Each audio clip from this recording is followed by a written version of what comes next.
Bon dia a tothom. És un gran plaer avui comptar amb els tres ponents d'aquesta taula, perquè ja, com s'ha dit, en el seu moment van acceptar participar en la redacció de l'IEB Report sobre la sequera i ara també han volgut ser aquí, per tant un doble agraïment envers la seva gran disponibilitat. Estic convençuda que la seva mirada experta en les diferents disciplines ens aportarà molta pluja d'idees i de propostes de cara a afrontar aquest tema, que és la gestió de l'aigua en aquest context d'escassetat. Sense més dilació, els presento els ponents per ordre d'intervenció. Joan Gaya és enginyer industrial i exerceix d'enginyer consultor en temes de serveis públics locals i medi ambient i molt especialment en temes de gestió de l'abastament de l'aigua. David Saurí és professor de Geografia i de Ciències Ambientals a la Universitat Autònoma de Barcelona i és conegut per la seva recerca en el tema del cicle urbà de l'aigua i també en els impactes del canvi climàtic a Catalunya i en relació al turisme.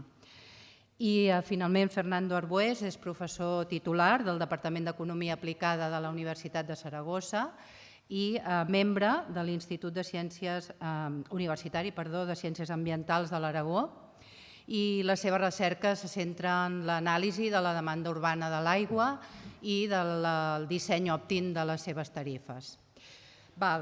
Si us sembla, sense més espera, Joan Gaya, quan vulguis. Molt bé, doncs molt bon dia, molt agraït per la invitació a participar en aquesta sessió. En atenció al Fernando i al Gonzalo i algunes altres persones que no són de Catalunya, tot i que la ponència està escrita en català, l'explicaré en castellà, perquè així ens entendrem més bé. Doncs, endavant.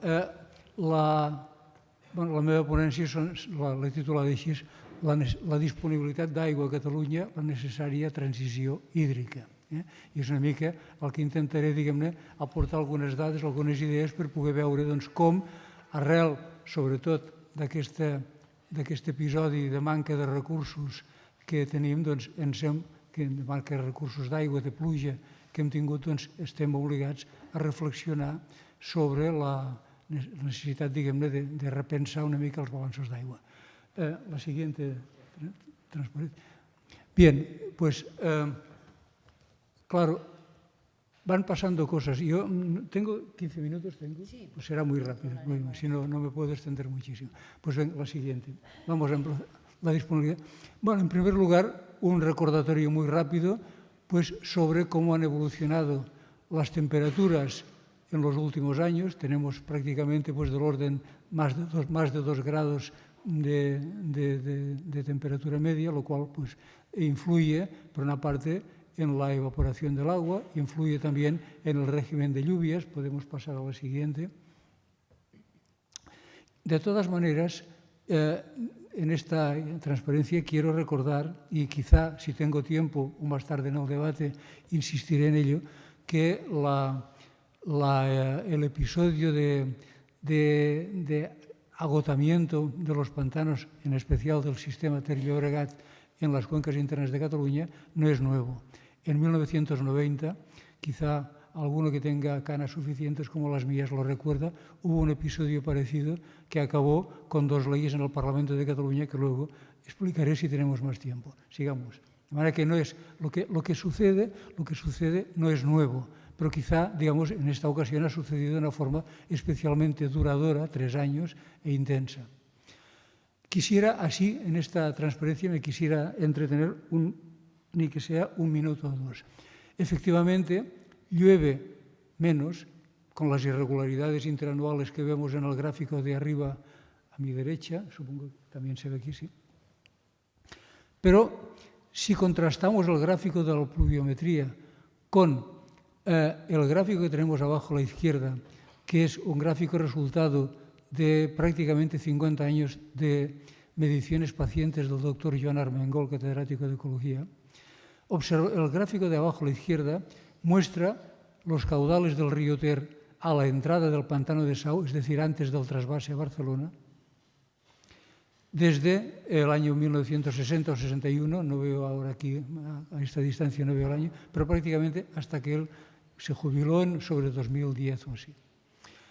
Este gráfico también muestra, naturalmente, las variaciones intensas que interanualmente derivan del régimen de lluvias, pero sobre todo quiero señalar su atención, quiero llamar su atención sobre la línea tendencial. El río Ter tenía un caudal medio de 20,5 más o menos metros cúbicos por segundo en 1960 y acabó en 11 metros cúbicos por segundo, mientras la pluviometría en línea tendencial había descendido solo entre un 5 y un 10% según las estimaciones. Entonces, aquí hay algo más. Aquí hay algo más. No son los trasvases, no es la lluvia, hay algo más, hay un efecto significativo que, a mi entender, no ha sido suficientemente estudiado. De momento lo dejo aquí. Sigamos. Bueno, no soy capaz de leer a esta distancia. Yo pensaba que tendría me he puesto las gafas de lejos, pero me puedo sentar aquí porque no soy capaz de leer. Yo pensaba que tendría el ordenador.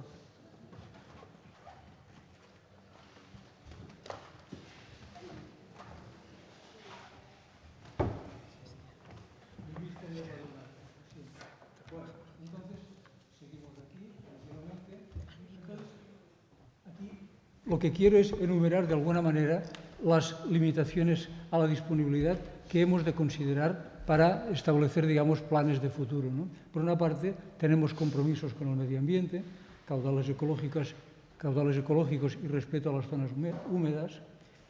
Los compromisos con la sociedad, pues hemos decidido que no vamos a traspasar más agua del Ebro, hemos decidido que el agua del Ter que viene a la región metropolitana va a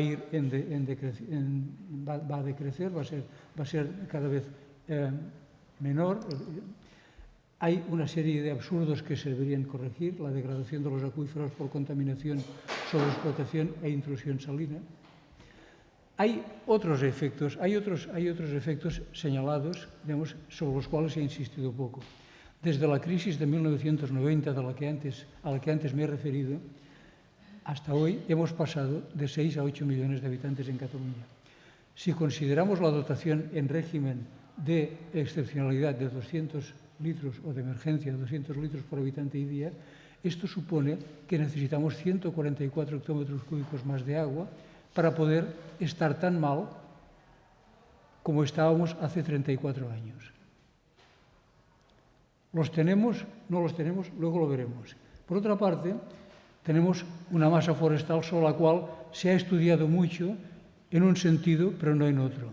¿En qué sentido se ha estudiado? Por lo menos los informes que yo he leído, numerosos informes sobre los cuales se dice que claro, que como llueve menos y el bosque crece, pues los bosques van a degradarse, vamos a perder bosques, los incendios, la crisis. Sin duda este verano han muerto muchos árboles. Pero no se ha estudiado otro efecto, que es el efecto del bosque, sea el que sea, sobre la disponibilidad de agua para otros usos. Y esta es una cuestión sobre la cual hay artículos que tímidamente hablan de que habría que aclarar bosques, que talar algunos bosques, pero no se ha estudiado mucho, y si tengo tiempo sobre esto entraré un poco más a fondo más tarde. En todo caso, sí que quiero aportar un par de cifras. En Cataluña, como en toda España, se han abandonado pues, terrenos agrícolas marginales, sea porque eran secanos, sea porque eran parcelas pequeñas, sea porque eran parcelas en pendiente, y según las voces más autorizadas, en Cataluña en los últimos 35 años hemos perdido como suelo agrícola y ganado como bosque 300.000 hectáreas. Si consideramos, que es una consideración que a mí me parece muy prudente, unos 2.000 metros cúbicos por hectárea y año, que es lo que corresponde prácticamente a un riego de soporte en secano, pues resulta que el aumento del bosque ha producido un aumento del secuestro de agua de 600 hectómetros cúbicos de agua.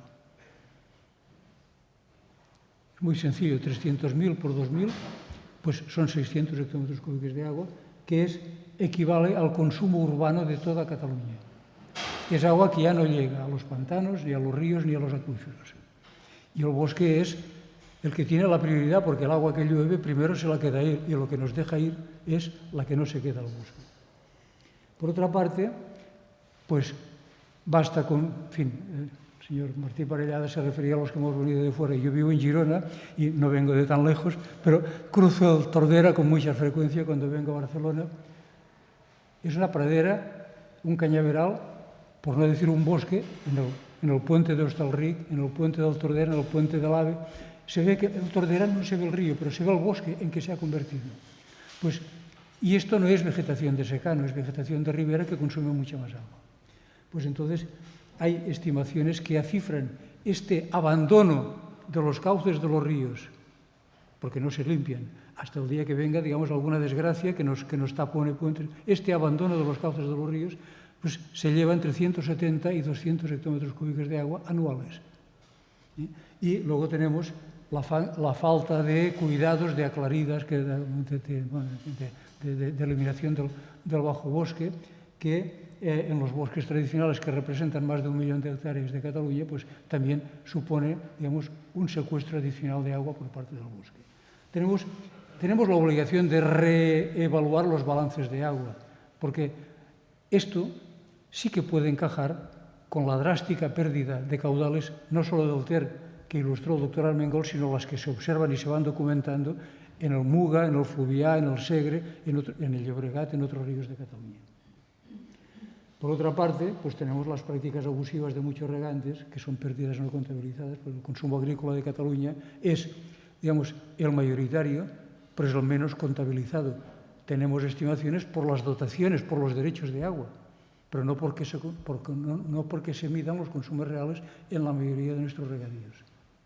En consecuencia, las limitaciones de disponibilidad son muy superiores a las de la evolución del ciclo del agua. Con esto yo ya podría acabar la conferencia, de manera que, Montse, pues me cortas donde quieras, pero seguimos mientras no me corten.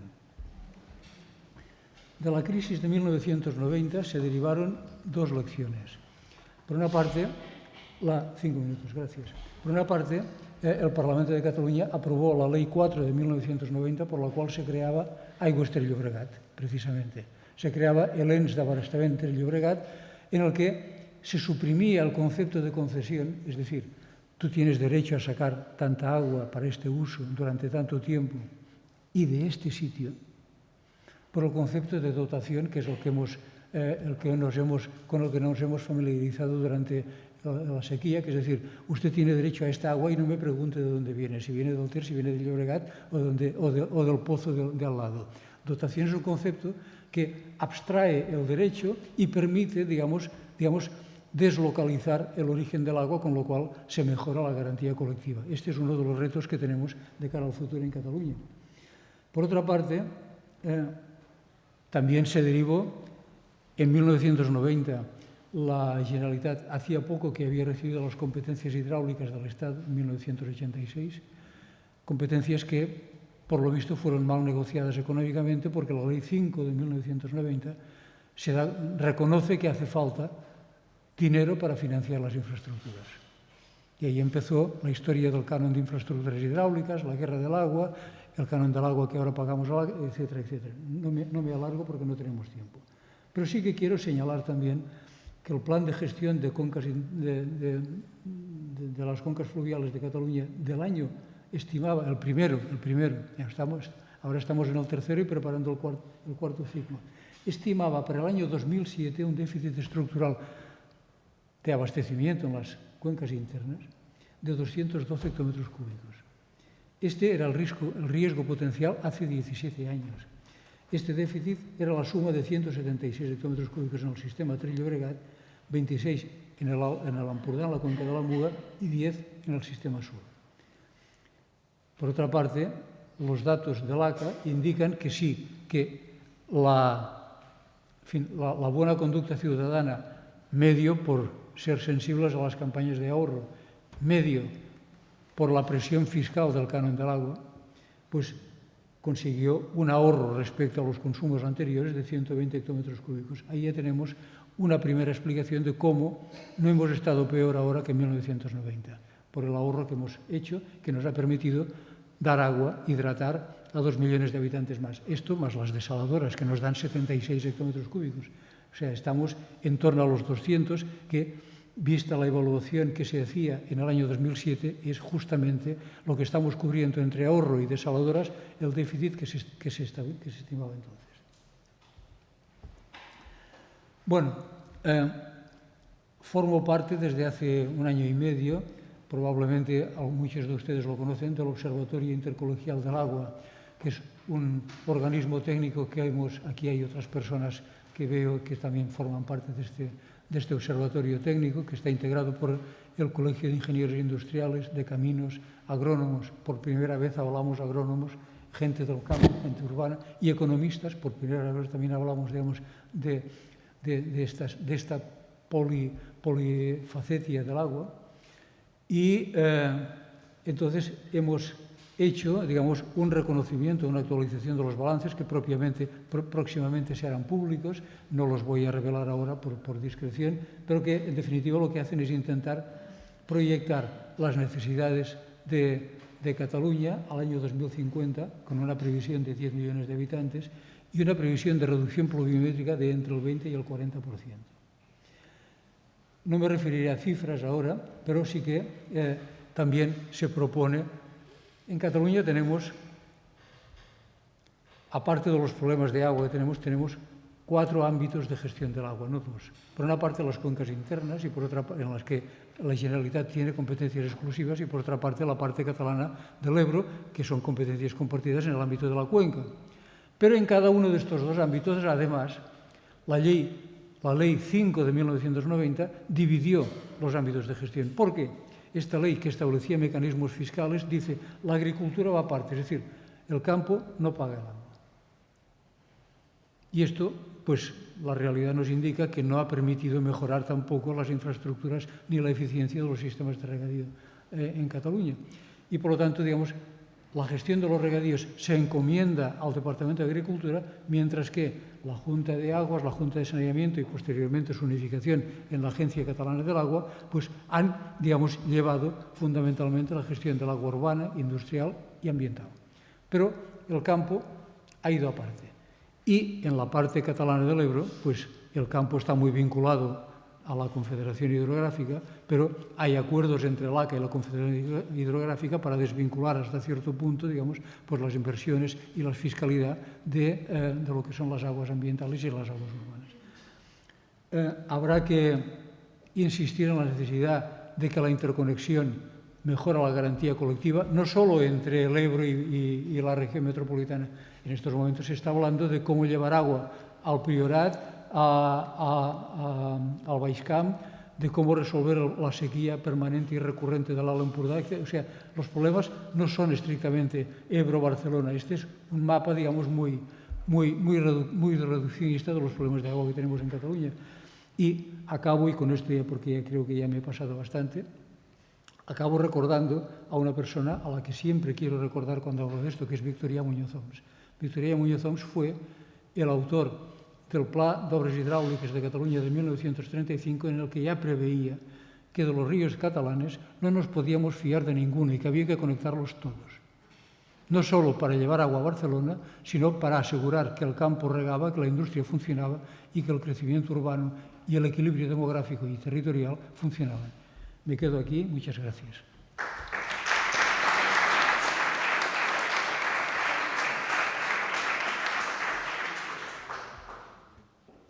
Muchas gracias, Joan, y por ajustarte al tiempo. Vale, pasamos al siguiente ponente, David Saurí.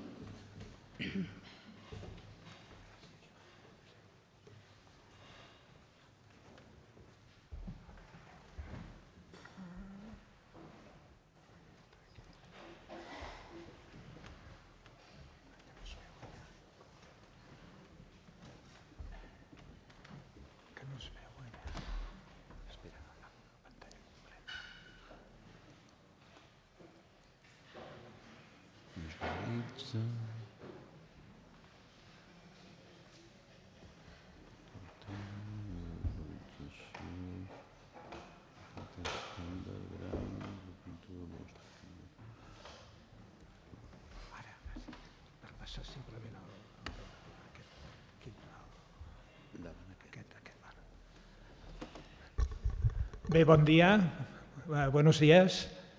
En primer lugar, quisiera agradecer a los organizadores y especialmente a Cristina la amabilidad y la invitación para participar en este acto. Mi ponencia va de turismo y consumo de agua y lo que voy a intentar va a ser centrar un poco el debate porque, como sabrán ustedes, este tema es un tema especialmente candente, especialmente intenso a nivel de opiniones y también sobre el cual se han dicho cosas que son muy ciertas y otras que quizá son más matizables, ¿no? Bien, quisiera empezar un poco con esta idea, ¿no? Que el turismo en estos momentos está en el punto de mira también por el tema del agua. Hay mucha gente que piensa que el turismo claramente ha desbordado las necesidades hídricas y que hay que regularlo de alguna manera. Recordarán que este verano hubo estas manifestaciones que iban gente con pistolas de agua que tiraban a los que estaban sentados en terrazas, etcétera, etcétera, una muestra muy gráfica de protestar contra lo que se piensa que era un consumo excesivo, y también con la polémica que pasó en algunos destinos de sol y playa como Lloret, por ejemplo, cuando por el decreto de sequía y las distintas fases que regulaban los usos y se habló que no se podían llenar las piscinas, pues los hoteleros de Lloret dijeron aquello que dijo Mario Draghi, ¿no? Whatever it takes, ¿no? Lo que haga falta, pero llenaremos las piscinas, aunque sea recurriendo a soluciones muy caras como la desalación móvil, etcétera, etcétera, ¿eh? Y el pánico a no tener agua es una cosa que en el turismo hay ejemplos y muy interesantes, ¿no? Yo estudié particularmente, y voy a hablar aquí bastante, de Benidorm, en Alicante, uno de los grandes destinos turísticos de sol y playa del sur de Europa. Benidorm en 1978 sufrió una sequía que prácticamente arruinó, devastó el turismo, la afluencia de turistas para los siguientes 3-4 años, ¿no? Se quedaron literalmente sin agua, tuvieron que recurrir a buques cisterna, camiones cuba, perforación de pozos con un agua que siempre era salina, etcétera, etcétera. Fue un auténtico desastre que motivó, por ejemplo, que el turismo alemán, que era dominante entonces en Benidorm, se fuera, principalmente a Mallorca, y viniera después de unos años, viniera el turismo británico, que es actualmente el dominante, ¿no? Pero la experiencia de Benidorm es una experiencia que ningún destino turístico ni ningún hotel quiere repetir, ¿no? Bien, tenemos también un episodio de sequía, como ha comentado Joan Gallà anteriormente, no voy a insistir en ello, llevamos 3 años con precipitaciones, ahora está mejorando la cosa, hemos tenido este año una primavera, yo no sé si llamarla de la antigua normalidad, y estamos teniendo un otoño también de la antigua normalidad, no de la nueva normalidad, como parece que será en el futuro, pero lo cierto es que todavía tenemos reservas muy bajas en los embalses y la sequía todavía es un tema recurrente e importante, ¿no? Por eso, en el campo del turismo es importante hablar de agua y es importante también ver qué tendencias hay en el consumo de agua, si es verdad lo que se dice, si hay que matizarlo, etcétera, etcétera, ¿no? Y voy a revisar unas cuantas evidencias globales, ¿no? En primer lugar, globalmente el turismo como actividad es un 0,1%, constituye el 0,1% del total de consumo de agua en el mundo, ¿no? Estamos hablando de una cifra realmente pequeña, más si consideramos que el turismo es un 10% del PIB mundial, que da trabajo a 350 millones de personas, etcétera, etcétera, toda la importancia económica, ¿no? Pero lo que es más importante, a mi modo de ver, es que el turismo es muy diverso, ¿no? El turismo hay muchas modalidades, algunas consumen mucha agua, otras no consumen tanta agua, y hay que empezar a hacer un poco de investigación empírica y ver un poco cómo están estos consumos en función de los destinos y en función también del tipo de alojamiento, ¿no? Y quiero señalar uno de los primeros estudios que se hicieron, que fue en esta isla africana de Zanzíbar, frente a la costa de Tanzania, un destino turístico. Hay un investigador sueco, Stefan Gobling, que ha sido uno de los que más ha trabajado en temas de agua y turismo, que lo estudió empíricamente, encontró consumos muy bajos, de 100 litros por persona y día, que son consumos, pongamos, de los mochileros, ¿no? Que alquilaban una habitación en una casa de de algún pueblo de la isla, con consumos muy bajos, y luego el consumo de los hoteles de lujo, que estaba en torno a los 2.000 litros por persona y día, ¿no? Por turista y día. Claro, uno se tiene que imaginar cómo puede ser que una persona gaste 2.000 litros, aunque sea, digamos, aunque sea una persona muy extravagante en su consumo, ¿no? Evidentemente, vio que esto se producía sobre todo en los hoteles de lujo, con grandes superficies, sobre todo de jardines, que en un entorno semiárido como el de Zanzíbar necesitaba mucha agua, como el nuestro, y que esto, entre jardines y piscinas, y esto pasa en casi todos los hoteles de sol y playa, entre jardines y piscinas se llevan el 70% del consumo de agua, ¿no? Hay un estudio de la cadena de Hilton que dice que alrededor de una tercera parte del consumo de los hoteles de sol y playa es en la habitación y el resto es en usos comunes.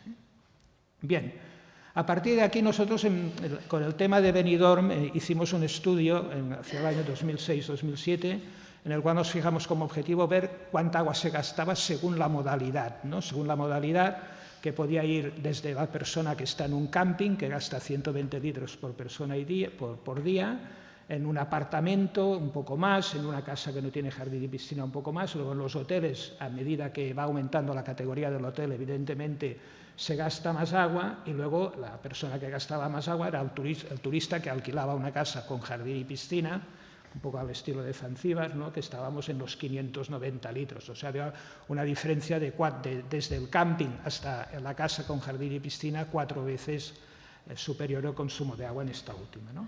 Nosotros, sobre todo, investigamos los hoteles, hicimos un estudio para la década 2000 hasta el 2014, vimos que evidentemente el consumo de agua aumenta en función de la categoría del hotel, pero también vimos algunas tendencias que nos hacían pensar que se estaban haciendo cosas para intentar reducir este consumo, ¿no? Que es un tema que yo quiero aquí, digamos, poner encima de la mesa, porque no es verdad que en el mundo de la hostelería no se haga nada para reducir los consumos, se hacen cosas, ¿eh? Otro asunto es si se hace lo suficiente o se hace lo debido, etcétera, etcétera, ¿no? Por ejemplo, ¿qué se hace para reducir, por ejemplo, los cambios de cuando se renuevan las plantas en Benidorm y sobre todo los hoteles de 1 y 2 estrellas desaparecen o pasan a convertirse en hoteles de 3 y 4 estrellas? Encontramos las primeras medidas, ¿no? Sobre todo el tema clásico de la grifería con reductor de caudales, lo que son los inodoros con el doble pulsador, etcétera, etcétera. Y podemos ver que por categorías de hoteles estos sistemas de ahorro se implementan más o menos bien. He de decir que en Benidorm, en la época que hicimos el estudio, no había hoteles de 5 estrellas. En el primer estudio, quiero decir, no había hoteles de 5 estrellas. Ahora en este estudio sí que ya había 2, actualmente hay 4. Que son un poco también los que podrían marcar más la pauta en el sentido del ahorro del agua, ¿no? Nos fijamos también un poco en el tema del jardín. Yo he estudiado mucho el consumo de agua en entornos urbanos suburbiales, con jardín, con piscina, etcétera, etcétera. Y entonces el tema del jardín me interesa mucho porque, contrariamente a lo que la gente se piensa, no son las piscinas las que gastan más agua, sino que son de lejos, el riego de jardines, ¿no? Especialmente cuando se tiene césped y demás, ¿no? Aquí vimos, por ejemplo, pues, y también el uso de recursos que no son de la red, como agua de lluvia, etcétera, etcétera. Vimos que había un poco de esto en los hoteles de 3 y 4 estrellas, no en los hoteles de 5 estrellas. Y luego también el diseño de jardín, que vimos que en los hoteles de 3 y 4 estrellas había cierta atención para poner especies autóctonas, no así en los hoteles de 5 estrellas, ¿no? Y también aquellos anuncios que ven ustedes en las habitaciones, conserve agua, por favor, sea prudente, etcétera, etcétera, en los hoteles de 5 estrellas no había ninguno. También hicimos un estudio para Barcelona, aquí en este caso con una muestra relativamente pequeña, porque a pesar de contar con el apoyo del gremio de hoteleros de Barcelona, fue muy difícil conseguir datos, sobre todo de pernoctaciones, ¿no? No tanto había en aquella época, en definitiva, al final nos rendimos porque muchos hoteles con los que contactamos simplemente no fue posible obtener información, ¿no? Pero aquí en medidas de ahorro un poco lo mismo, ¿no? Se trabaja mucho a nivel de habitación, de adecuar la habitación, los usos de agua en la habitación, hacerlos más eficientes, pero a nivel de consumos generales, en jardín, en temas de lavadoras, lavavajillas, etcétera, etcétera, la cosa no era tan extendida, ¿no? Y también preguntamos por las motivaciones, y aquí sería un tema fundamental, ¿no? Que es que la principal motivación para hacer todas estas inversiones en sistemas eficientes era el ahorro en la factura del agua, no tanto el componente ambiental, ¿no?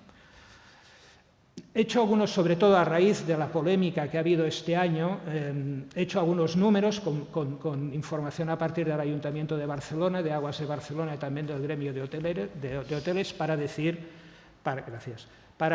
ver hasta qué punto es cierto que el turismo gasta tanta agua, ¿no? Se llegó a decir que un turista gastaba 5 veces lo que gasta un habitante normal de Barcelona. Entonces empezamos a hacer números, vimos que esto se refería a un estudio que se hizo en el año 2016 y que se refería al gasto de un hotel de 5 estrellas, no al gasto medio, sino al gasto de un hotel de 5 estrellas, o sea, hay que matizar mucho las cosas. Y en definitiva estas son cifras que he calculado en función de estas fuentes de información, ¿no? El consumo en el año 2023, consumo doméstico promedio en la ciudad de Barcelona fueron 103 litros por persona y día, ¿no? El más alto es en el distrito de Sarrià-Sant Gervasi, 125, no he puesto el más bajo, que es en Nou Barris, que es de 95 litros. O sea, hay una diferencia de 30 litros por persona y día, depende del barrio donde vivas, ¿no? En promedio, el consumo de los turistas en los hoteles de Barcelona es de 163 litros. Esto es 1,5 veces más o menos el consumo de un residente, ¿no? En un hotel de 5 estrellas ya no estamos en las cifras de hace unos años, según el gremio de hoteles de Barcelona, estaba alrededor de 242 litros, ¿no? ¿Esto cuánta agua representa para la ciudad? Pues en el caso de los hoteles sería el 9% del agua que se consume en Barcelona, se consume en hoteles, y si consideramos el consumo no doméstico, o sea, normalmente el consumo urbano se divide entre doméstico y no doméstico. El doméstico es el de nuestros hogares, que es un 60% más o menos, 40% es comercio, restauración, industria, hoteles, etcétera, etcétera. Los hoteles serían el 22% más o menos del consumo no doméstico. Son cifras bastante apreciables, pero aún así mucho más bajas de lo que se había dicho, ¿no? Con estas cifras también quiero un poco ver cuál es la percepción de la gente, ¿no? Hace 15 días, creo, salió una encuesta del Centre d'Estudis d'Opinió, Barómetro Climático, de octubre del 24. La pregunta era la siguiente: ¿qué sectores deberían asumir en primer lugar restricciones de agua por la sequía? Pueden ver que 8 de cada 10 personas que contestaron dijeron que el turismo era el que tenía que asumir restricciones de agua, seguido de la industria, bastante lejos el sector doméstico, pero también por encima del 20%. En cambio, la agricultura un valor muy bajo, y luego el resto ya es todavía más pequeño, ¿no? O sea, el turismo sigue, en el imaginario popular, sigue siendo considerado como un sector que gasta mucha agua y que debería restringir sus usos, ¿no? Luego también se ha dicho muchas veces que no hay regulación por parte de las autoridades, así como se dice a los agricultores cuánto han de regar, o eventualmente se nos dirá que a nivel doméstico podemos gastar más o menos agua, etcétera, etcétera, que al sector turístico nunca se le han puesto límites, nunca se le han puesto cifras de consumo máximo, etcétera, etcétera. Esto no es cierto porque justo antes de las elecciones del 12 de mayo del año pasado, la Generalitat, el Govern de la Generalitat, emitió este decreto ley en el cual sí que, para paliar los efectos de la sequía en el ámbito del distrito fluvial de las cuencas internas de Cataluña, se establecían estas limitaciones, ¿no? En el caso de una situación de excepcionalidad, 115 litros por plaza, y en los 3 niveles en los cuales el Gobierno dividió el estado de emergencia hasta 80 litros, ¿no? O sea, sí que lo que pasa es que esto, evidentemente, este decreto sale en medio de una campaña electoral. El Parlamento de Cataluña ya no está en operativo, hay esta Diputación permanente, nunca se llegó a convalidar, vinieron las elecciones y, sobre todo, como de costumbre, vinieron las lluvias, y todo esto un poco se olvidó, ¿no? Era un decreto que tenía sus limitaciones porque solo era de obligado cumplimiento para aquellos municipios que acumularan más de 3 meses superando el consumo máximo por habitante y día que les tocaba, ¿no? Pero aún así, creo que es importante señalar que, contrariamente a lo que se ha dicho mucho, sí que había un decreto preparado para limitar el consumo en los sectores turísticos, ¿no? Algunas reflexiones finales. Simplemente, el consumo a nivel global es pequeño, pero puede ser muy importante en destinos concretos. En Barcelona, recordar que el 9% del consumo de agua en la ciudad, pero más del 22% del consumo doméstico es en los hoteles, que varía mucho. Esto es muy importante insistir: el consumo de agua no se puede meter al turismo en un mismo saco, varía mucho en función de la modalidad turística, de las tipologías, etcétera, etcétera. Por eso yo creo que es tan problemático decir que el turismo consume mucha agua como que consume poca agua, ¿no? Es que depende mucho de eso, ¿no? Hay un esfuerzo importante por parte del sector en aplicar medidas de ahorro, más en las habitaciones que en usos exteriores. La piscina entiendo que pueda ser una línea roja para los hoteleros de Lloret, pero en cambio diseñar jardines con especies que no consuman tanta agua quizá no tiene por qué serlo, ¿no? Y ahí hay un volumen muy importante de gasto, ¿no? El argumento económico, al menos por lo que vimos en Barcelona con las medidas de ahorro, parece más importante que el argumento ambiental. Hay todavía muchas insuficiencias, aunque repito que el sector ha trabajado en este ámbito del ahorro y la eficiencia, pero todavía hay cosas que faltan desarrollar. Hay muy poco uso de los recursos alternativos como las aguas grises y las aguas pluviales. Por ejemplo, el caso del Hotel Samba de Lloret, un hotel de 400 habitaciones que tiene un sistema de aprovechamiento de aguas grises desde hace más de 20 años, no se ha replicado en el resto de hoteles del municipio. En Barcelona hay algún ejemplo de hotel que reutiliza aguas grises, pero muy pocos, ¿no?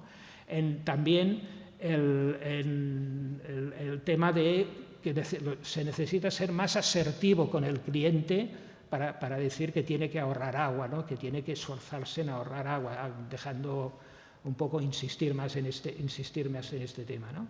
Y gestionar mejor el uso de agua en áreas comunes, por ejemplo, en el tema que decía de los jardines, ¿no?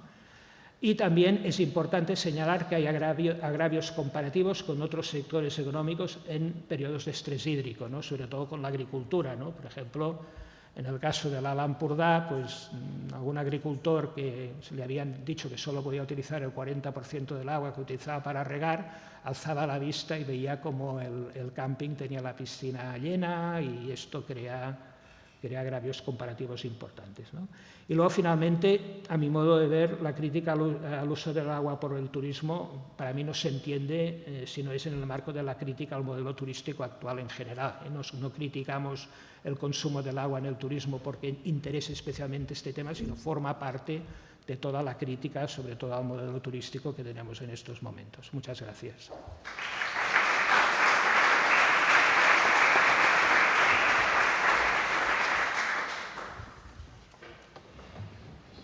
Bien, muchas gracias por la intervención. Y vamos con el último ponente, Fernando Arbués, de la Universidad de Zaragoza.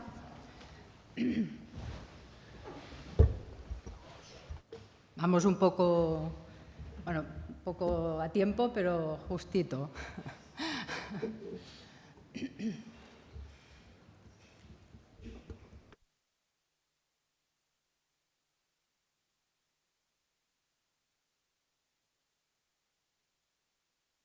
Buenos días. Vengo en nombre propio y en nombre de mi compañera María Ángeles García Baliñas, de la Universidad de Oviedo, que no, por motivos logísticos, pues parecía más razonable que si tenía que venir uno, viniera el de Zaragoza y no la de Asturias, ¿no? Entonces, es un trabajo, ahí se han solapado un poquito los nombres, lo intentamos corregir, no hemos podido, pero vengo a hablar de los precios del agua, los rasgos actuales y retos futuros en el sector residencial. Es decir, yo vengo a hablar de lo que se paga.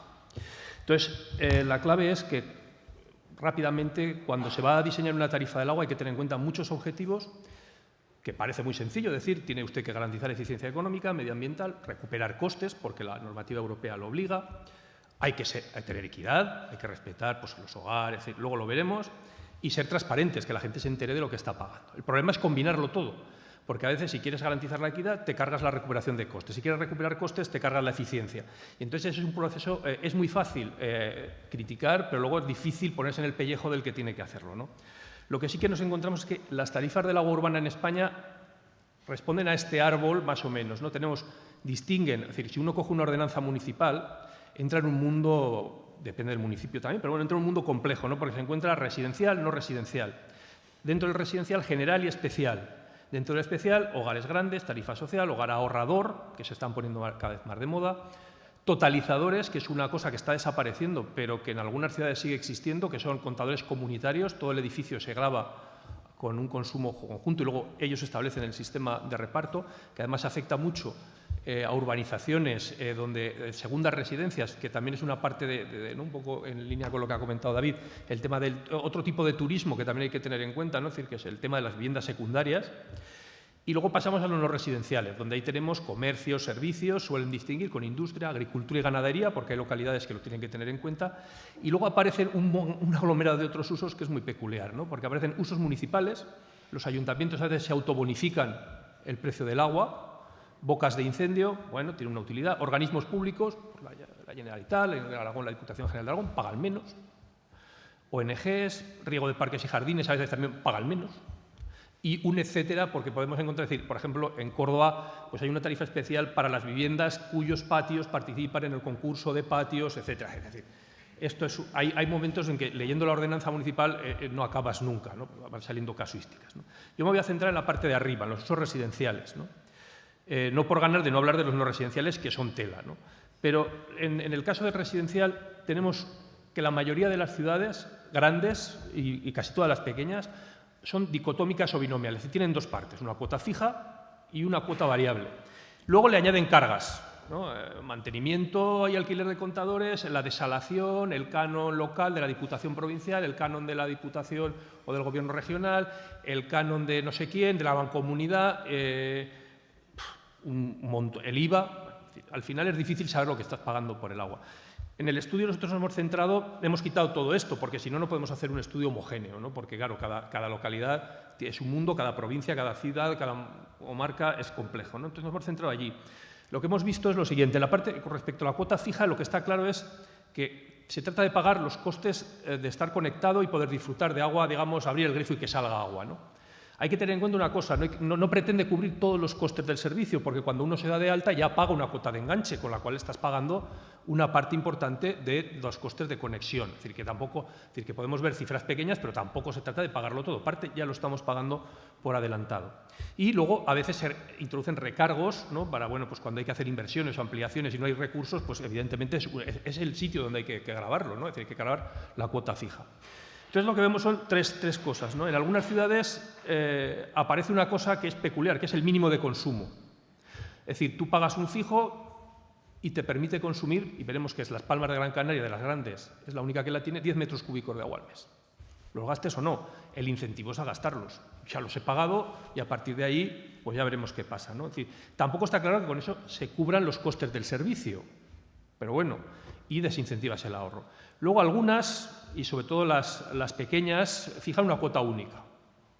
Eso ya es una cuestión operativa, es decir, porque muchas veces en una localidad pequeña no te vas a encontrar contadores de muchos tamaños, entonces cuesta más mirarlo todo que cobrar todo igual. Y normalmente en las ciudades más grandes sí que depende del volumen de agua al que puede acceder el usuario en un momento dado, ¿no? Se establecen distintos criterios, ¿no? Ahora lo vamos a ver, ahí tenemos un resumen.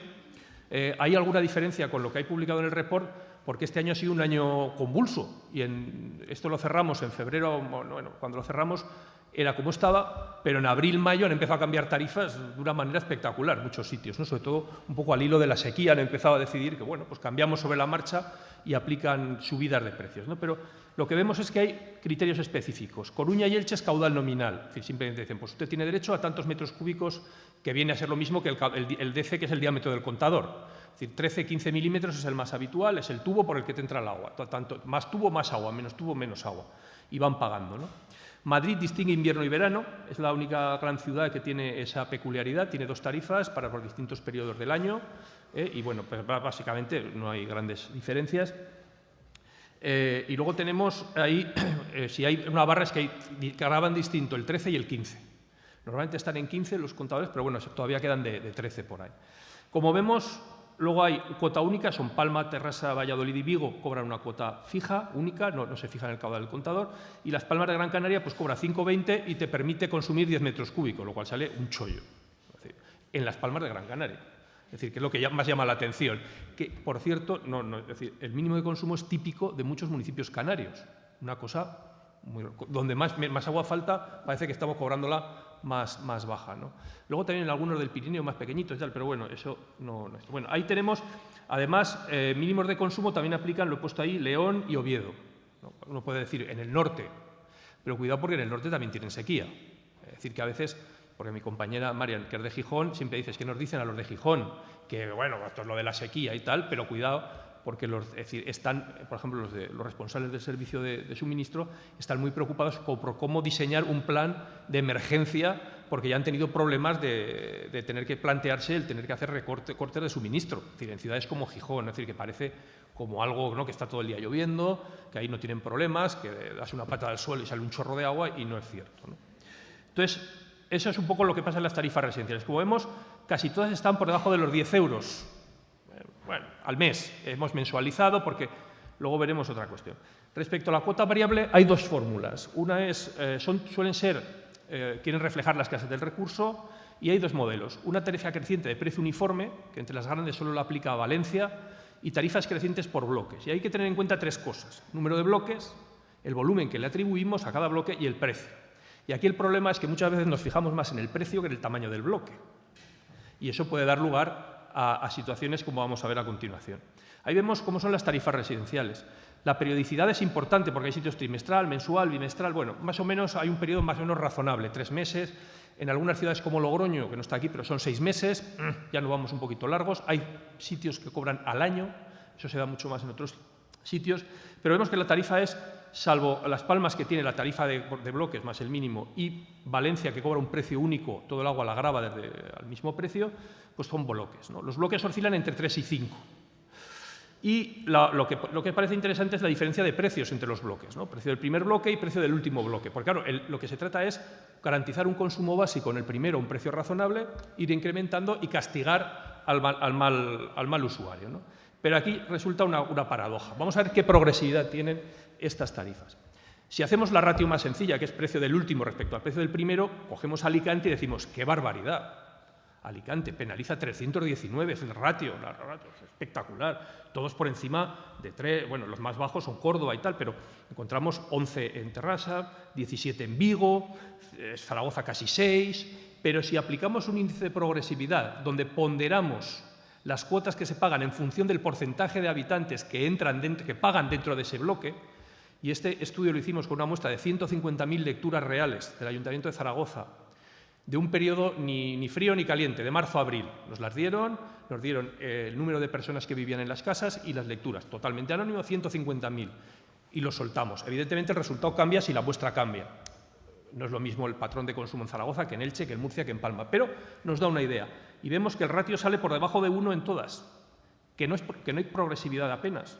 Eso es lo que nos está diciendo. ¿Por qué? Porque hay ciudades donde en el último bloque cae el 0,8% de la población. Los 3 últimos bloques recogen un 10% de la población y el grueso se concentra entre el primero y el segundo, que son los que se graban más baratos. Luego, ¿realmente estamos castigando los consumos excesivos? Probablemente no. Entonces, esa es una cuestión que hay que tener en cuenta, que hay una progresividad relativamente más... Es decir, la progresividad aparente es grande y a veces el decisor pues dice, es que yo aplico un ratio de 319, pero mire usted, no llega ni al 1 de progresividad. Es decir, que eso sucede. Entonces, ahí es lo que vemos, ¿no?, que ninguna tiene el IP mayor que 1, y lo que veíamos es que nosotros en un hogar de 2,5 personas, tamaño medio, que consume 200 litros por persona y día, 50% más o menos de la media establecida, pues le sale la cuota variable por 0,78 euros el metro cúbico. Muy barato, ¿no?, por debajo del euro, en promedio. Hay que hacer, no es lo mismo todos los sitios, pero es un promedio que nos da una idea, ¿no? Entonces, claro, eso aquí dice que, bueno, respecto a la asequibilidad, se incorporan objetivos de equidad. Bueno, se introducen tarifas especiales. La progresividad es pequeña, pero dicen, hogares grandes. Claro, si yo grabo el consumo agregado del hogar, penalizo al hogar grande frente al hogar pequeño. Y aquí viene todo de una sentencia de una familia numerosa de Zaragoza, que eran 20, matrimonio de 18 hijos, demandó al ayuntamiento y le ganó el juicio, ¿no?, en el Supremo, y obligó al ayuntamiento a introducir una tarifa que les compensara por la aparente discriminación. Esto arrastró al resto de ayuntamientos. Claro, es decir, cuando las barbas de tu vecino veas pelar, pues ponlas tuyas a remojar. Es decir, si a estos les han calzado ya la multa, pues ahora vamos todos detrás para que no nos toque a nosotros. Y luego hay hogares vulnerables, siguiendo un poco la estela de lo que es la tarifa eléctrica, la pobreza energética, con el agua también se ha hecho, ¿no? Y aquí veremos que tampoco tiene mucha lógica. Bueno, aquí la clave es que, bueno, voy saltando, hay distintos criterios de aplicación. Aquí la clave es que primero, las de hogares grandes, definir un hogar grande es curioso, porque hay quien dice familia numerosa reconocida, hogares de más de 4 miembros, pero los de 4 uno, los de 5 otro, los de 6 otro. Es decir, hay una heterogeneidad a la hora de definir lo que es hogar grande, con lo cual ya creamos a veces discriminación entre hogares iguales. Los que ponen familia numerosa están discriminando al que no tienen una relación familiar, pero sí que conviven mucha gente. Luego hay cambios distintos, pero si hemos hecho un estudio de progresividad por tamaños. El mismo índice de progresividad por bloques lo hemos hecho por tamaños. ¿Cómo evoluciona la tarifa conforme evoluciona el tamaño? La tarifa general. Y nos sale negativo. Es decir, los grandes tienden a ser beneficiados frente a los pequeños, ya con la tarifa de base. Cero. Vamos a decir, es cero. No hay progresividad. Es decir, no hay tal castigo. Ese castigo aparente realmente no está existiendo tanto, ¿no? Entonces, ¿tienen sentido esas tarifas? Eso es una cuestión que habría que plantearse. Luego tenemos los hogares vulnerables. Pues se les aplica muchas veces aquí, como vemos, el descuento es en cuota fija. Esto es otro mundo, parados de larga duración, discapacitados, víctimas de violencia de género, gente que está en paro, tal, bueno, una casuística tremenda, ¿no? Y lo que vemos es que el índice de esfuerzo, hemos cogido los que ponen un límite de renta, hemos cogido la renta máxima, les aplicamos la tarifa general y vemos que el índice de esfuerzo está entre el 1, no llega ni al 2%. No es un índice excesivo. Si les aplicamos la tarifa, baja mucho. El descuento, pues 9, en los que más, 9, 12 euros, 7 euros, 8 euros. Lo que está claro es que si estas familias no llegan a pagar la factura del agua, tienen un problema mucho más grave que les quite el ayuntamiento 4 euros. El problema es mucho más de fondo. Y lo que sí que se promueve, que hacen otros ayuntamientos, es ayudas sociales. Es decir, hay programas de ayudas más, digamos, globales, ¿no? Es decir, donde atajan el problema no solo desde el punto de vista del agua. Nos decían en el Ayuntamiento de Zaragoza, nunca han cortado el agua a ellos por impago, por cuestiones de renta. Han cortado por impago por cuestiones burocráticas. Pues un cambio de titular que se ha olvidado de domiciliar el recibo, lo deja de pagar, le mandan las cartas, no le llegan y tal. Pero por cuestión, digamos, de falta de recursos, antes que cortarles el agua, se la paga el propio ayuntamiento. Es decir, eso nos dijeron ellos, porque además la gestionan ellos, ¿no? Y como reflexiones finales, un poco, ¿no?, de todo esto. Lo que vemos aquí de todo esto, aunque un poco rápido con las tarifas, es que hay tantas estructuras tarifarias que es difícil comprenderlas a veces. Es decir, cojo las ordenanzas y cada vez que me enfrento, de nuevo, renuevo el estudio y cojo las ordenanzas, entro en un mundo, digo, pero la han vuelto a cambiar. Pero de forma de presentar, de forma de escribirlas. Ahora ya no son metros cúbicos, ahora hablan de litros habitante día. Entonces, eso es una cuestión. Luego, los recargos que se establecen sobre la cuota fija hay que dejarlos claros, porque a veces distorsiona, ¿no?, la percepción de lo que cuesta el servicio. La frecuencia en la facturación es importante, porque, por ejemplo, Zaragoza factura cada 3 meses, pero yo pago cada 6. O sea, a mí me leen el contador, me dicen lo que voy a pagar y 3 meses después, desde que empecé a consumir, pasan 6 meses hasta que pago. Ya no sé ni lo que he pagado. No sé lo que he pagado. Sí, ahí hay una cuestión que hay que saber hacerlo mejor, ¿no? Presentar la información sobre el consumo también es importante, porque a veces te mandan el cargo bancario, una carta allí, tú no ves nada, te graban, ¿no? Y otra cuestión es que el recibo del agua, y eso es importante, te llega la factura del agua, saneamiento, depuración, canon autonómico por la depuración, en el caso de Aragón, impuesto del agua, de contaminación, más luego te cargamos basuras. Y entonces al final la gente piensa que paga mucho más de lo que está pagando por el agua, cuando realmente está pagando el agua y un montón de cosas, ¿no? Porque eso es importante. Y luego vemos que las tarifas especiales apenas tienen impacto desde la equidad, es decir, que hay que tomar otro tipo de medidas porque desde luego es complicar el sistema de gestión y no facilitar nada, ¿no? Entonces ahí sí que, como posibles recomendaciones, sí que habría que hacer, nosotros planteamos algún tipo de coordinación entre administraciones, ¿no?, que hubiera una serie de pautas globales que aplicara a todo el mundo, ¿no? Es decir, por ejemplo, que los mínimos de consumo estuvieran prohibidos, por ejemplo, ¿no? Es decir, el tema de los totalizadores que se está atajando y eso es importante, ¿no? Es decir, el poner medidas, ¿no? Luego, revisar el diseño de acuerdo con los patrones de consumo, lo que decía, no fijarnos en el precio, sino diseñar bloques realistas, donde la distribución de la gente sea lógica, no concentrarlos todos en un bloque y que luego, sí, cosméticamente queda muy bien, decir, yo tengo 5 bloques y castigo mucho a los que gastan mucho, pero si no gasta nadie allí, si no entra nadie allí, y los que entrarían, que son los industriales, les alargo el bloque, de manera que el bloque último muchas veces no existe para ellos. Increíble, pero cierto. Entonces, flexibilizar las tarifas para que se adapten ante periodos de crisis. Por ejemplo, en algunas ciudades, en Sydney, por ejemplo, en función del nivel de los embalses, cambian de tarifas. Los precios se incrementan en un porcentaje. Entonces, los ciudadanos saben desde el minuto cero que si les llega una alerta de que los embalses están por debajo del 60%, van a tener que pagar más caro. Y es un sistema un poco de acomodarse, ¿no? Simplificar tarifas, a lo mejor en vez de 5 bloques con 3 o 2 es más que suficiente, o incluso 1, podría ser un precio único, bien mirado. Y luego mejorar la información, explicar las estructuras tarifarias, ¿no? El ciudadano, es importante que el ciudadano sepa lo que paga para que acepte lo que le pagan. Si a mí me dicen pague 20 euros, yo lo primero digo, ¿por qué? Me dicen, va a pagar usted 20 euros por esto, por esto, por esto y por esto. Hombre, pues, no me gusta, pero lo entiendo, ¿no? Eso es importante. Replantearse, desde luego, las tarifas especiales hay que replantearlas porque no tiene sentido. Es decir, quitar cuotas fijas, es decir, tan pronto quito cuota fija como bajo la cuota variable, como aplico unos descuentos que no tienen mucho sentido. Y luego, sobre todo, realizar estudios que permitan estimar una cuestión, que es el coste real del recurso. Porque para fijar el precio hay que saber cuánto cuesta el recurso. Y esto es misión imposible. Porque igual que los hoteles no dan datos, la Administración muchas veces no te da los datos. Y es imposible. La Ley de Protección de Datos es espectacular. Todo acaba remitiéndose a no puedo darle Ley de Protección de Datos. Ley de Protección de Datos. ¿Pero usted qué datos me está dando? Si yo lo estoy pidiendo, es Ley de Protección de Datos. Entonces, es muy difícil a veces determinar, ¿no? Y establecer, porque sí que sabemos cuánto cuesta una infraestructura, pero no sabemos cuánto cuesta el recurso. Y habría que hacer ahí estudios serios, ¿no? E interdisciplinarios donde la gente decir un valor para poder establecer un precio del metro cúbico real, ¿no? Y con esto ya he terminado, creo que me he pasado de tiempo. Es habitual en mí.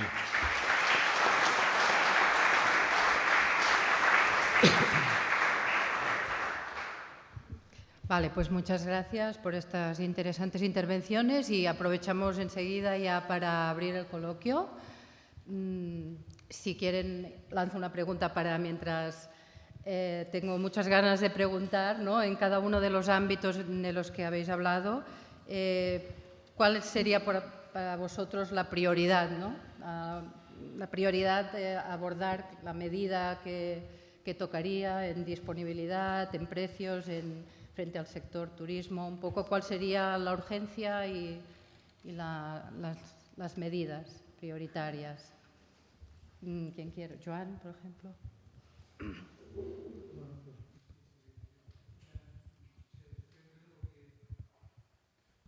Se desprende de lo que he comentado.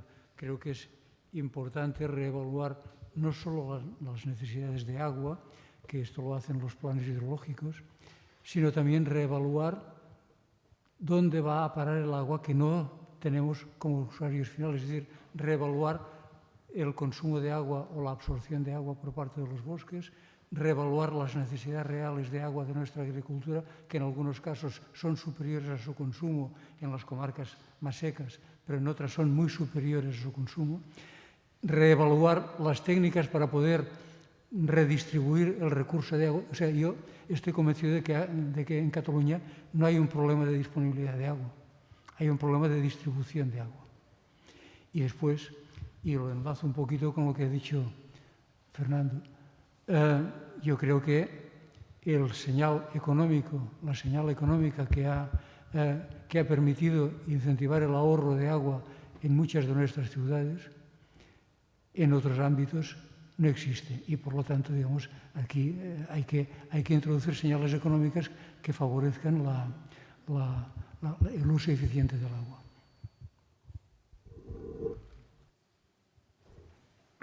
Bueno, en mi caso yo creo que aquí la principal actuación tiene que basarse en diferenciar las modalidades de alojamiento turístico y sobre todo trabajar más en medidas de ahorro y eficiencia en los que más gasten, que son los hoteles de más categoría, ¿no? Por ejemplo, yo creo que hay mucho trabajo por hacer en el ámbito dentro de la habitación. Yo creo que se ha hecho bastante ya, lo que es la habitación, pues un tema de grifería, de duchas, etcétera, etcétera, de doble pulsador, etcétera, etcétera.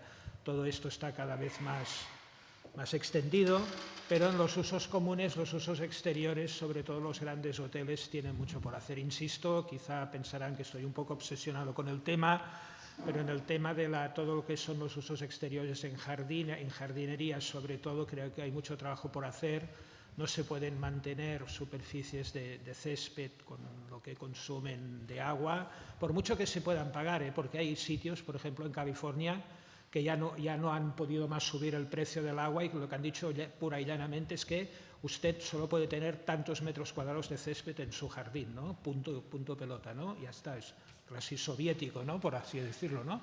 Pero es que un poco es esto, ¿no? Se ha de insistir sobre estos usos más consumtivos de agua, que yo creo que en el tema de los hoteles atañen sobre todo a las categorías superiores.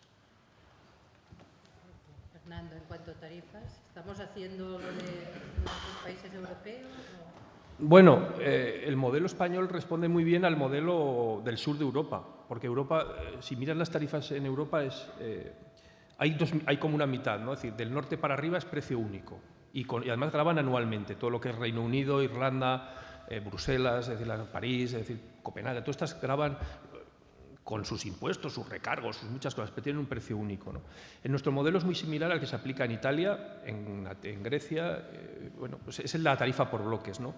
Quizá la diferencia con lo que hacen los italianos, que se parece mucho a lo que están haciendo en la nueva tarifa de Terrassa y en la de Sevilla y en Málaga, es que los tramos de consumo se ajustan en función del número de personas. Ahí sí que recoge realmente, quitas la penalización a las personas, es decir, el tramo es X, lo que sería una persona, y lo voy multiplicando por el número de personas, siempre y cuando estén registradas oficialmente, si no la leche que te meten es tremenda, claro, porque te graban a consumo, ¿no? Tramos muy pequeños. Pero eso sí que es el modelo más parecido, está pareciendo mucho a lo que se hace, ¿no? En Madrid se parece, por ejemplo, el tema de Madrid de invierno-verano se parece mucho a lo que aplican también en algunas ciudades americanas, ¿no? Porque, por ejemplo, en Phoenix aplican 3 bloques en función de los meses, medio, alto, bajo, ¿no? En Santiago de Chile también tienen periodo punto a periodo valle. Son ciudades que, bueno, pues van grabando distintos precios según el momento climático, ¿no? Estamos lejos de llegar a lo que comentaba antes de Sydney, ¿no? Donde es ultra flexible, es decir, desde el minuto cero ya se sabe que te van a decir, en función de cómo va evolucionando el precio, ¿no? Puede ser complicado de entender a veces, pero si el ciudadano está informado y lo mentalizas de que tiene que estar atento, tú le lanzas la señal y dices, su precio se va a subir automáticamente un 15, un 20%, porque los embalses lo necesitan. Y entonces se hace así, ¿no? Pero vamos, ese es un poco el modelo, sí que responde bastante bien a lo que se hace, ¿no? Es decir, digamos, el arco mediterráneo, respondemos muy bien a lo que es el sur de Europa, estamos perfectamente, lo que se hace en España no está mal. Luego los niveles de precios ya es otra cuestión, pero tampoco creamos que en Europa están grabando precios mucho más altos por el agua, ¿no? Quizá, paradójicamente, el sur graba menos que el norte. Es decir, los precios más altos por metro cúbico los podemos encontrar en ciudades como Copenhague, ahí tienen una mentalidad muy verde y ellos son muy conscientes de estas cosas. En Bruselas es mucho más caro, los británicos, pero nosotros estamos a nivel, pues, de Roma, Atenas, es decir, las ciudades mediterráneas donde se graba, paradójicamente se graba menos, sí. ¿Hay alguna pregunta? Sí. Hola, buenos días. Xavier Amores del Catalan Water Partnership. Quería hacer una pregunta a David Saurí sobre el tema de agua y turismo, que es un tema que también hemos trabajado mucho en los últimos 10 años haciendo muchos pilotos y proyectos con el sector turístico. Primero te quería preguntar sobre el efecto lavandería, sobre los consumos de agua, porque en muchos hoteles está externalizado y en cambio cuando está internalizado pues se ve un impacto y es de una manera a veces que hay una parte de ese consumo de agua que no se cuenta, también para saber tu opinión. Y coincido contigo sobre la dificultad de tener datos que sucede siempre que se hacen estudios de este tipo. Pero segundo y más importante, quería preguntar sobre qué papel crees que van a tener las ayudas al sector turístico que se publicaron para esa transición hídrica, para contribuir a que parte de las inversiones destinadas a ahorro de agua estuvieran financiadas. Muchas veces hemos tenido la percepción que durante años el sector hotelero, cuando había que hacer inversiones, pues probablemente inversiones en el sector energético eran más rendibles en términos de precio y además estaban incentivadas, ¿no?, con ayudas, con lo cual, ¿cuál crees que va a ser ese papel? Se ha hecho en Cataluña, otras comunidades como Baleares y Andalucía lo han copiado. ¿Crees que va a marcar quizá un antes y después en muchas inversiones de ahorro, eficiencia, reutilización de agua? ¿O va a ser una gota en el desierto y luego no va a haber continuidad si no hay ayudas? Vale, muchas gracias. Sí, a ver, el riesgo de la gota en el desierto existe, ¿no?, en estos programas. Por ejemplo, en el caso de Lloret de Mar, de decir que había en el Hotel Samba, que es un ejemplo, 400 habitaciones, sistema de aprovechamiento de aguas grises modélico desde hace 20 años, pues yo una vez le pregunté al presidente de la Asociación de Hoteleros de Lloret y cómo es que este modelo no se ha propagado más, ¿no? Y lo teníamos todo a punto y en último todo a punto, teníamos las ayudas, teníamos financiación, los hoteles estaban dispuestos y luego me dijo literalmente, pero luego por temas políticos lo dejamos estar. Y se quedó tan ancho, ¿no? Yo no quise insistir porque tampoco no sabía que me iba a contestar. Pero en este sentido quiero decirte que todo lo que tú estás comentando, que es verdad, el riesgo existe de que no acabe de... Y esto depende mucho también de la situación de la disponibilidad de agua. A mí me da un poco de miedo que ahora, como estamos en plena transición hídrica, como tú sabes mejor que nadie, desde lo que son un sistema de aprovisionamiento de agua basado en el clima, en la lluvia, etcétera, etcétera, un sistema que está más basado en otras cosas, en la desalinización de agua de mar, la regeneración, etcétera, etcétera, que nos independentiza, un poco que volvamos un poco a caer en el sueño de la cornucopia, ¿no? Del cuerno de la abundancia, ¿no? De que ya, bueno, claro, yo a mis alumnos cuando me dicen que el agua es un recurso natural escaso, yo les digo, perdona, en el planeta Tierra, 70% del planeta Tierra es agua y tal, no podemos decir, claro, y la cornucopia te dice no va a haber ningún problema, ahora ya desalaremos todo lo que haga falta. Y esto puede repercutir, no sé si me he ido muy por las ramas, Xavier, pero quiero, que todo esto, eso está muy bien, pero el riesgo está en que en el momento que haya una bonanza, otra bonanza, digamos, hídrica, por decirlo así, pues la cosa no acabe de funcionar. Gracias por la pregunta. Sí, yo quisiera hacer una aportación personal al problema del turismo y otra al problema de las tarifas que ha explicado Fernando. Respecto al turismo, yo he hecho una aproximación macro, no tan detallada, ni mucho menos como la de David, porque me parece que también ofrece una visión que tiene su interés. A partir de una cifra indicativa de que en Cataluña el año pasado fuimos visitados, hubo 18 millones de turistas, con una permanencia media del orden de una semana, 10 días. Si contamos 18 millones de personas estando 10 días a 200 litros por habitante, que es más de los 160 que tú decías, a dotación de emergencia, esto supone 35 hectómetros cúbicos, es decir, el consumo equivalente a medio millón de habitantes durante todo el año. Si consideramos que la mitad aproximada de este turismo es turismo interior, que consume en un sitio, pero no en el lugar de residencia, esto minimiza el problema macro del turismo y lo localiza o lo reduce a un problema de distribución territorial del agua en la Costa Brava, en la Costa Dorada. En el verano en Barcelona a lo mejor se compensan los turistas con los barceloneses que vienen a la Costa Brava, no lo sé. Hay un problema de distribución territorial y de disponibilidad temporal del agua, y esto es cierto. En la Costa Brava y en la Costa Dorada y en todas las zonas intensamente turísticas. Pero no es...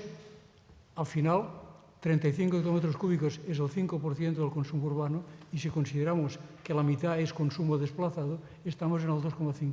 De manera que me parece muy bien que se ayude al sector turístico, pero sobre todo que se resuelva el problema de los desequilibrios territoriales y temporales que tiene, digamos, el problema turístico. Porque, claro, el turismo supone el 14% del Producto Interior Bruto de Cataluña, no se puede despreciar. Pero el problema del agua es más, desde mi punto de vista, un problema de organización que un problema de disponibilidad de consumo. Respecto a las tarifas, quisiera también aportar una visión también así un poquito más global. Desde mi punto de vista, la estructura económica de los servicios de agua tiene dos grandes problemas. Luego, los que queramos a escala menor, a escala de cada municipio. Un primer problema es que el ingreso no se corresponde con el coste de un servicio sano. Estamos haciendo ingresos para servicios que se van descapitalizando progresivamente. Por lo tanto, que se van convirtiendo en ineficientes. Por lo tanto, el coste no es el coste real de un servicio sano, no lo cubre, que yo sepa, apenas ninguna tarifa. Conozco alguna que quizás se acerca, pero no lo cubre apenas, porque donde lo cubre, a veces se cubre mediante subvenciones también, de manera que no se traslada al usuario. Hay un problema real de encaje entre el coste y el ingreso. Y hay otro problema estructural, que lo estamos viviendo en muchas ciudades, en Cataluña y en todos los sitios en los que se ha padecido sequía, que es la estructura entre costes fijos y variables. El coste fijo de un servicio, el agua, pero la inmensa mayoría de servicios así, es superior al coste variable, mientras que el ingreso fijo, sea por mínimos de consumo o por cuotas de servicio, suele ser inferior al variable. ¿Qué significa esto? Significa que parte del coste fijo se financia con ingreso variable. Cuando, por virtud o por disciplina, consumimos menos agua, muchos municipios han distribuido menos agua durante los episodios de sequía, ¿cuál es el premio? Que hay que tocar las tarifas porque no se cubren los costes. El premio por el ahorro es que hay que subir las tarifas porque si no el servicio se desequilibra incluso en su estructura interna de costes. Esta es la paradoja del ahorro que estamos viviendo porque ahora mucha gente no comprende por qué después de haber ahorrado encima se le suben las tarifas. Pues es por este desequilibrio histórico que en su momento, en las fases expansionistas, estaba muy bien porque las empresas de agua presentaban un estudio de tarifas, se le aprobaba y siempre acababan vendiendo más agua de la que se había declarado en el estudio de tarifas. Beneficio superior a lo que en principio sería de esperar. Nadie se quejaba. Incluso muchas veces decía, alcalde, no te preocupes que este año no te vamos a pedir aumento de tarifas. Ahora es al revés.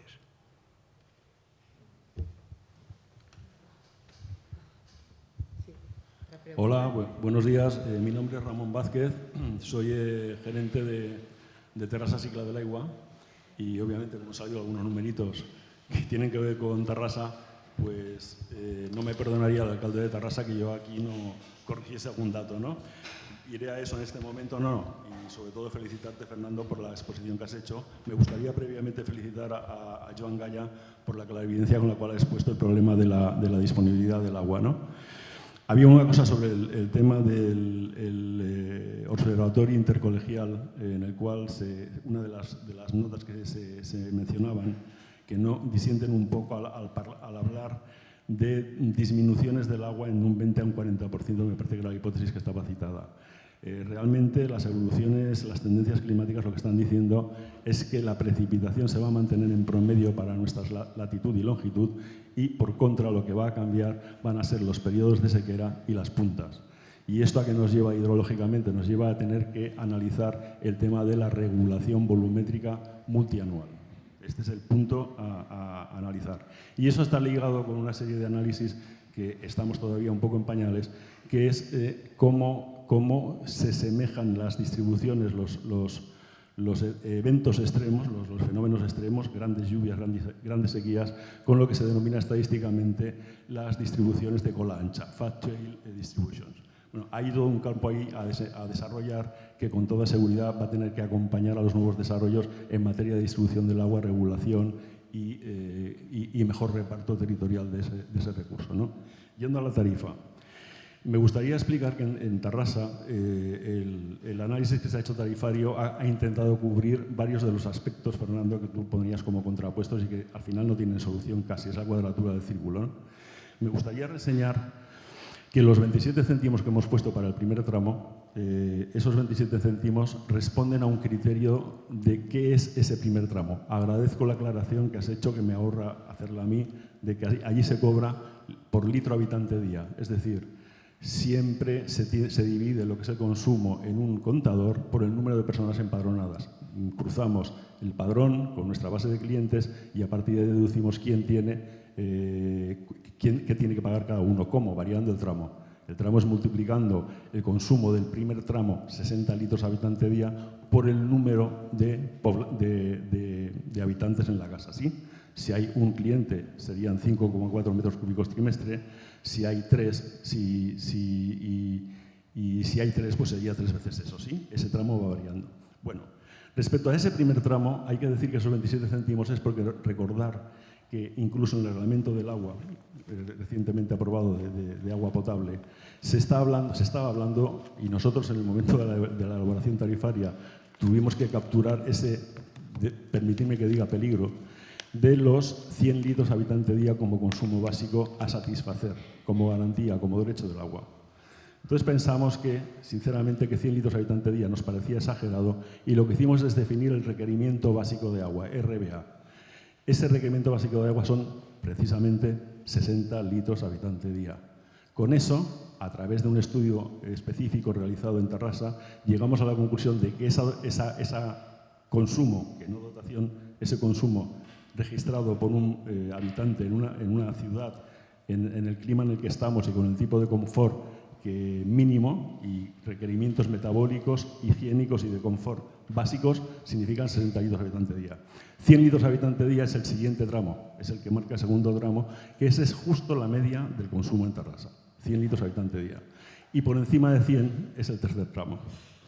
Sí, disculpa, si puedes... ir un poco a la rápido. pregunta, Bueno, porque sí. vamos muy pasados de tiempo. Bueno, pues Tenemos entonces que ser muy breves. Perdón, gracias. Tienes razón, perdona, no me extiendo más. Hay toda una lógica, quiero decir, detrás de esas tarifas que merece ser explicada para entenderlas mejor. Pero sí que diré que la tarifa de conexión no son 12,42, son 5,55. Perdona, pero es que no se aclaraba ni Dios con lo que tenéis publicado en la web. Hombre, Porque tenía dos conceptos, nosotros teníamos dos conceptos, uno de 5 y pico y otro de 6 y pico, y optamos por sumarlos. Pero porque no había una explicación clara de realmente qué era qué. Bueno, lo supimos encontrar. Sencillamente la ordenanza de prestación patrimonial pública de la cárcel no tributario la puedes ver en la web de Taiwa y pone claramente, sin ninguna duda, 5,55. Lo podemos mostrar luego si queréis, pero en fin, es igual. El que quiera que vaya a la web y lo verá que está claramente en tarifas 5,55. Y ya está, simplemente... Vale, muchas gracias. No, simplemente lo agradezco. Sorprendía sobre todo por la diferencia con el resto de ciudades. De todas maneras, 12 euros no sería una cuota fija desencaminada, porque desde luego al final estamos muy por debajo de lo que decía Joan. Es que la cuota fija no cubre los servicios y lo están cubriendo con cuota variable. Por eso, paradójicamente, la solución en muchos planes de sequía, por ejemplo, en Sevilla o Valladolid, lo que te están diciendo es que hay que subir la cuota fija un 20 y tantos % y no la cuota variable. Dices, ¿pero por qué? Bueno, creo que habrá oportunidad de seguir este debate más adelante.